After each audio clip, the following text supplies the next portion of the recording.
메이저리그 최강 9번 타자 김혜성, 소속팀인 다저스의 지구 라이벌인 첫 번째 만남에서 로버츠 감독의 부름을 받았습니다. LA 다저스 대 샌디에고 파드레스와의 1차전, 다저스가 1위이지만 단 한 경기 차로 박빙 상황. 김혜성이 팀의 보탬이 될 수 있을까요? Really 김혜성은 letting the bat 현재 go. 메이저리그 He is 3개월 not 차가 feeling for the ball. 되는데도 He's not trying to 타율 slap it to the 1푼 left 4리 side. 전체 1위, If he needs to turn on it, he turns on it. 2.029 메이저리그 I'm really 전체 enjoying 2위 watching 성적. him hit. 최근 6경기에서는 무려 타율이 5할, 표본표 차가 적다는 게 유일한 흠인 김혜성. 그는 27경기를 출전했고 58타석만 올랐습니다. 아직 로버츠 감독은 김혜성의 가치를 주전으로 인정하고 있지 않자 다저스 네이션은 9일 경기가 끝난 뒤 유튜브 방송에서 왜 데이브 로버츠 감독은 김혜성이 뛰는 것을 싫어하는 것일까 라며 김혜성의 기용 방법에 대해 의문을 가졌고, 미겔 로하스가 빠질 때만 많이 뛰는 것 같다. 김혜성은 확실히 더 많은 출전 시간이 필요하다. 김혜성은 저한 투수를 상대해 봐야 한다 라면서 김혜성에게 더 많은 기회를 줘야 한다는 의견이었고, 다저스 다이제스트 또한 중견수로 김혜성은 출전 시간이 많지 않았음에도 불구하고 꽤나 안정적인 모습을 보여줬다. 타석에서의 활약, 주루, 수비를 모두 고려했을 때 타격 성적은 어느 정도 하락이 예상된다고 하더라도 김혜성을 대부분의 경기에서 선발로 기용하지 않을 이유를 찾기 어렵다, 이렇게 지적했습니다. 로버츠 감독도 이를 인지하고 있는지 김혜성은 올 시즌 처음으로 3경기 연속 선발 출전하는 기회를 얻게 되었는데요. 김혜성에게 맡겨진 건 중견수와 9번 타자였습니다. 그리고 미국인 아버지와 한국인 어머니 사이에서 태어난 곽현수, 토미 에드먼이 8번 타자가 되면서 월드 베이스볼 클래식이 열리게 되면 한국 대표로 1, 2번 타자로 나서게 될 선수들이 메이저리그 최강팀에서 나란히 선발 출전한 상황입니다. 다저스 최강 타선을 상대해야 하는 샌디에고 투수는 에이스 피베타, 주무기가 커브이고 페스트볼은 152km 정도를 던지는 우투수였습니다. 샌프란시스코와의 경기에서도 이정우에게는 안타를 맞았지만 쉽게 공략하기 어려웠던 투수였죠.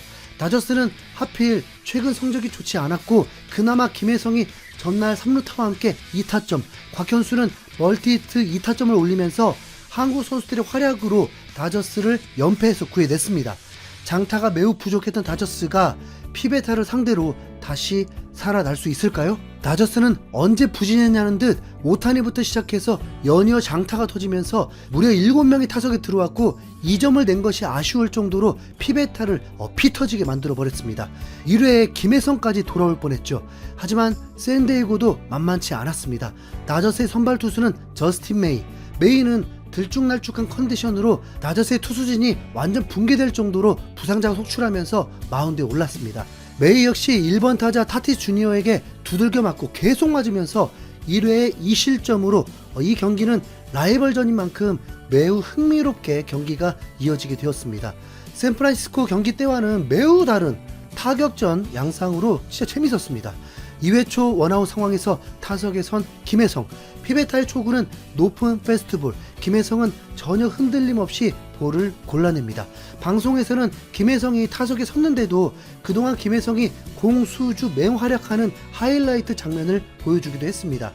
피베타의 2구, 다시 한번 선택한 몸쪽 페스트볼, 이건 김혜성에게 찬스였습니다. 페스트볼에 강점이 있는 데다가 몸쪽으로 왔을 때 매우 강한 타구를 만드는 김혜성, 아쉽게도 160km 파울을 만듭니다. 다른 팀이라면 웬만해선 상위 타선에 있어야 할 선수기 때문에 피베타도 경기할 수밖에 없는 상황. 피베타는 이제 주무기인 커브를 2번 연속 선택하지만 제구가 되지 않으면서 김혜성은 1&3로 유리하게 끌고 갔습니다.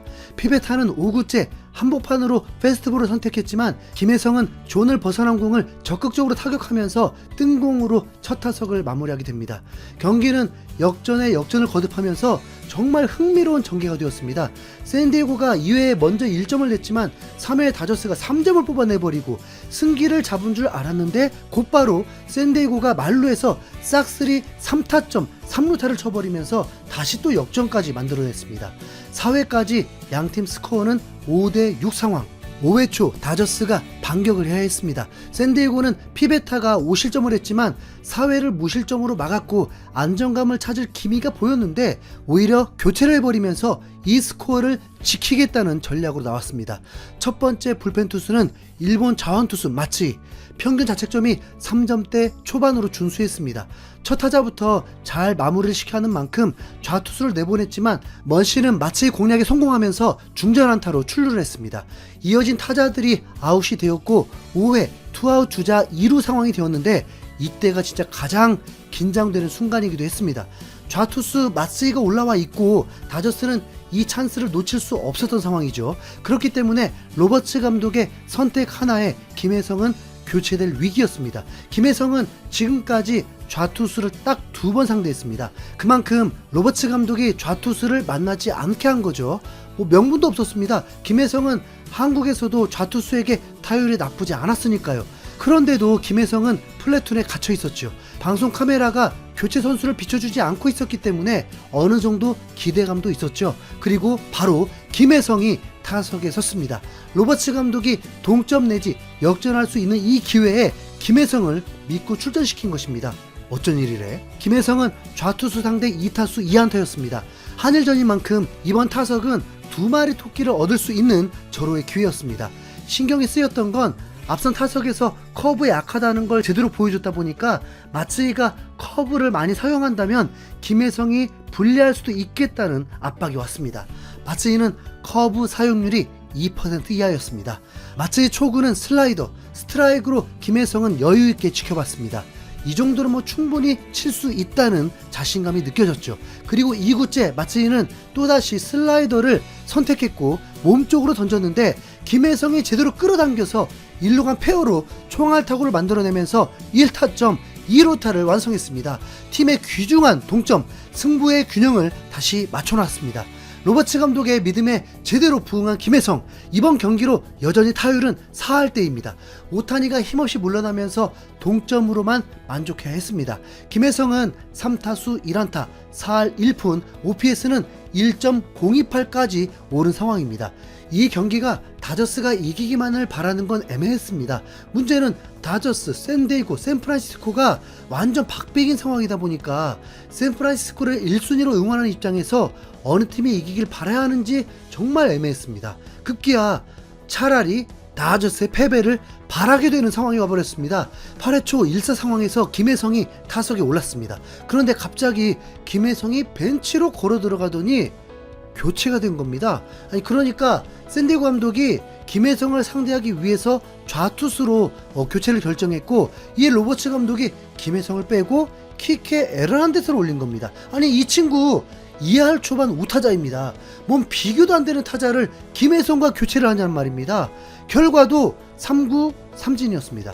로버츠 감독의 이 선택은 결과에 따라서 팬들에게 분명 문매를 당할지도 모릅니다. 다저스는 연장전에서 2점을 내고 샌디에고는 1점을 내면서 다저스가 연승에 성공하고 샌디에고는 이제 3위 추락을 하게 되었습니다.